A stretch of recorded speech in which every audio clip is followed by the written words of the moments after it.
हरत्वं संसारं द्रुततरमसारं सुरपते, हरत्वं पापानां विततिमपरां यादवपते।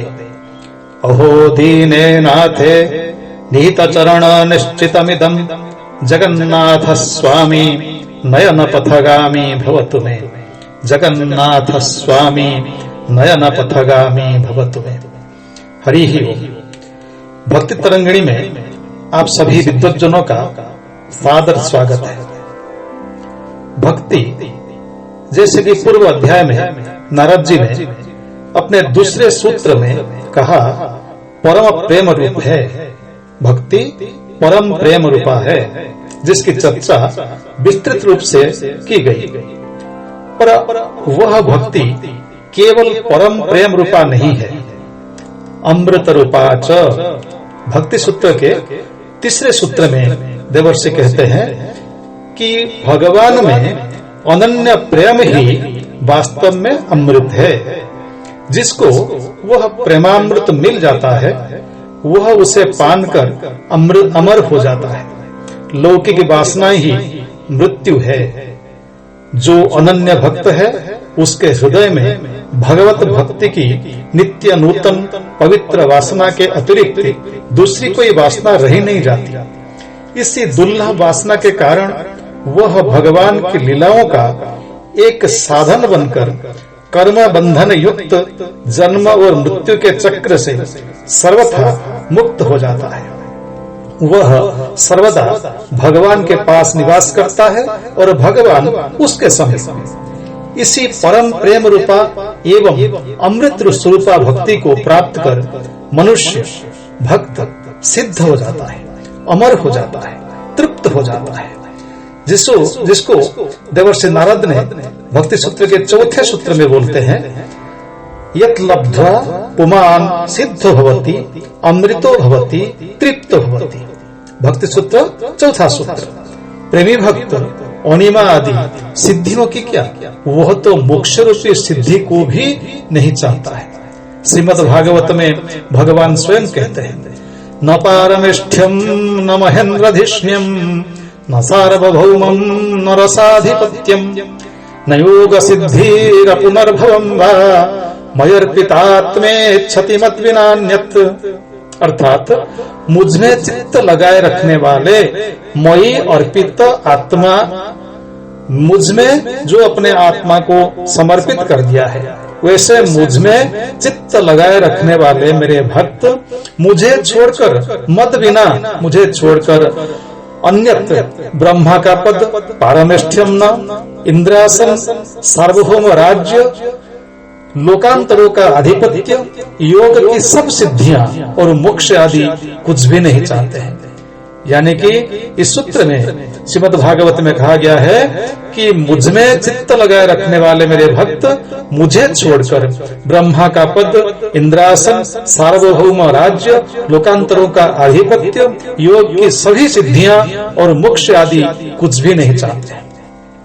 बोधसार ग्रंथ में भी एक भक्त कहता है, रोमांचेन चमत्कृतातनुरियं भक्त्या मनोनंदितं प्रेमाश्रूणि विभूषयन्ति वदनं कंठं गिरो गद्गदाः नास्माकं क्षणमात्रमप्यवसरः कृष्णार्चनं कुर्वतां मुक्तिर्द्वाय चतुर्विधापि किमियं दास्याय लोलायते।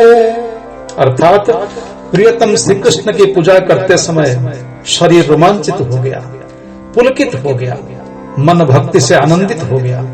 प्रेम के आंसुओं ने मुख को और गदगद वाणी ने कंठ को सुशोभित कर दिया। दूसरी किसी बात को, किसी विषय को स्वीकार करने के लिए तनिक भी अवसर नहीं है। इतने होने पर भी सालोक्य, सारूप्य, सामीप्य और सायुज्य आदि चारों प्रकार मुक्तियां हमारे दरवाजे पर खड़ी हमारी दासी बनने के लिए लालायित हो रही है। भक्त यदि भुक्ति यानी कि भोग और मुक्ति को पालता है तो वह परम सौभाग्य मानता है, परंतु भक्त ऐसा नहीं करते हैं। हरि भक्ति महादेव्याः सर्वा मुक्त्यादि सिद्धयः भक्तयः चाधृतास्तस्या चटिकावत अनुव्रता। नारद पंचरत्न में कहा गया है, मुक्ति आदि सभी सिद्धियां अनेक प्रकार के अद्भुत भुक्ति यानी कि भोग दासी की तरह हरि भक्ति रूपी महादेवी की सेवा में लगी रहती है। भक्त को किसी वस्तु के अभाव का बोध ही नहीं रहता। वह प्रियतम भगवान के प्रेम को पाकर पूर्ण काम हो जाता है, तृप्त हो जाता है, सर्वथा संतुष्ट हो जाता है। मित्रों, यहाँ देवर्षि नारद पुनः कहते हैं अपने भक्ति सूत्र के 5वें सूत्र में, यत् प्राप्य न किंचिद वांछति न शोचति न द्वेष्टि न रमते न उत्साही होती। इसी प्रेम रूपा और अमृत रूपा भक्ति को प्राप्त होने पर मनुष्य न किसी वस्तु की इच्छा रखता है, न शोक करता है, न द्वेष करता है, न किसी वस्तु में मन लगाता है और न ही किसी विषय भोग की प्राप्ति होने पर उत्साहित होता है। जब अपनी प्रेममयी भक्ति द्वारा परम प्रेममय भगवान को पा लेता है तो उसकी समस्त इच्छा तो पूरी हो गई। संसार के प्रेम, ऐश्वर्य, सौंदर्य, बल, यश, ज्ञान, वैराग्य आदि समस्त पदार्थ जिनके लिए मनुष्य रुचि अनुसार ललचाते रहते हैं, वे समस्त वस्तुएं भगवत प्रेमी दुर्लभ वस्तु को समक्ष तुच्छ हो जाता है। श्रीमद् भागवत में श्री सुखदेव जी कहते हैं, यस्य भक्ति भगवती हरौ निश्रयसेश्वरी विक्रीडितोम्बताम बोधौ किं क्षुद्रै खातकोदकैः। अर्थात निश्रेयस वो परम कल्याण के प्रभु भगवान श्रीहरि की जो भक्ति करता है वो तो अमृत रूपी समुद्र में क्रीड़ा करता है। विक्रीडित अमृताम्बोधौ, अमृत रूपी समुद्र में वो क्रीड़ा करता है। वो फिर किंग क्षुद्रै खातकोदकै, वो फिर सामान्य गड्ढे या छोटे जलाशय के अपरिष्कार जल की इच्छा क्यों रखेगा। कहने का उद्देश्य ये है, जो परम कल्याण के प्रभु भगवान श्री कृष्ण, भगवान श्री हरि की जो भक्ति करता है, उनका जो परम भक्त बन जाता है, वो तो अमृत रूपी समुद्र में मानो क्रीड़ा करता है। वो फिर सामान्य गड्ढे या छोटे छोटे जलाशय के अपरिष्कार जल की इच्छा क्यों रखेगा भला। जब इच्छा ही न हो उसके नष्ट होने का शोक भी नहीं होता, वरम सदा ही भक्त यही चाहता है कि उसका भगवत प्रेम बढ़ता रहे जन्म जन्मांतर तक। भक्त इतना भगवत प्रेम में डूब जाता है कि प्रभु की लीला को देख देख कर उनके गुणों का कीर्तन करते हुए इतना आनंदित हो जाता है कि मन में द्वेष का स्थान ही नहीं रहता। निज प्रभुमय देख ही जगत के ही सन कर ही विरोध। वह प्रभु प्रेम में इतना लीन हो जाता है कि क्षण भर के लिए भी अन्य किसी पदार्थ में उसका मन नहीं रहता। श्रीमद् भागवत में गोपियां उद्धव जी से कहती है, उद्धव मन न भये 10-20, एक हो तो सो गयो श्याम संग को आराधेइस। हे उद्धव, मन तो 10-20 नहीं होते हैं ना, एक ही तो है जो श्याम के पास तो गया, अपने पास रहता ही नहीं है, वह फिर दूसरे में कैसे रमे। प्रेममयी गोपियां फिर कहती हैं, श्याम तन श्याम मन श्याम है हमारो धन, आठों जाम उधो हमें श्याम ही सो काम। श्याम हे श्याम जिये श्याम बिनु नाही तिये, आंधे की से लाकरी आधार श्याम नाम है। श्याम गति श्याम मति श्याम ही प्राणपति, श्याम सुखदाई सो भलाई शोभा धाम है। उधो तुम भय बोरे पाती लेके आए दोरे, जोग कहाँ राखे यहाँ रोम रोम श्याम है। हे उद्धव, श्याम तो हमारे लिए सब कुछ है, श्याम हमारे शरीर है, श्याम हमारा मन है, श्याम हमारे धन है। आठों जाम आठों प्रहर हम श्याम ही हमारा काम है। अंधे की लकड़ी आधार श्याम है, अंधे की जैसे एक लकड़ी सहारा होता है, श्याम हमारा सहारा ही है। श्याम हमारे लिए गति है, श्याम हमारी मति है, श्याम हमारे प्राण प्रिय है और श्याम हमारे शोभा धाम है।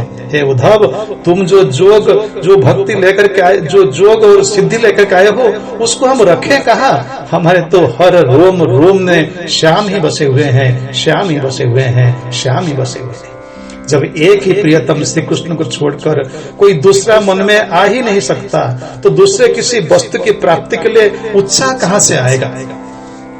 गीता में भगवान ने स्वयं कहा है, यो न द्वेष्टि न हृष्यति न द्वेष्टि न शोचति न कांक्षति शुभाशुभ परित्यागी भक्तिमान यह समित प्रिय। गीता के 12वां अध्याय और 17वां श्लोक।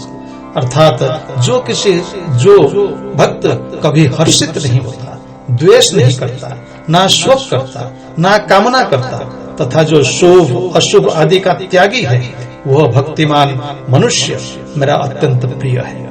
अभी च यद गत्वा मत्तो भवति स्तब्धो भवति आत्माराम भवति। नारद जी भक्ति सूत्र के 6ठे सूत्र में कहते हैं पुनः कि यद ज्ञात्वा, जिसको जान लेने के बाद मत्तो भवति, वो मस्त हो जाता है, स्तब्धो होती, शांत हो जाता है, आत्माराम होती। ऐसी भक्ति को पाकर मनुष्य उन्मत्त हो जाता है, स्तब्ध यानी कि शांत हो जाता है, केवल परमात्मा में प्रभु में रमण करता है। श्रीमद् भागवत कहता है, शृण्वन् सुभद्राणि रथांगपाणे जन्मानि कर्माणि च यानि लोके गीतानि नामानि तदर्थकानि गायन् विलज्जो विचरेद संगः एवं व्रतः स्वप्रिय नाम कृत्या जातानुरागो द्रुतचित्त उच्चैः हसत्यथोरोदिति रौतिगाय तिन्वादवर्नृत्यति लोकवाह्यः। भक्त चक्रपाणी भगवान श्री कृष्ण के कल्याणकारी एवं लोक प्रसिद्ध जन्मों एवं कर्मों को सुनता हुआ लज्जा छोड़कर उनके अनुसार रखे नामों का गान करता हुआ अनासक्त होकर संसार में विचरण करता है।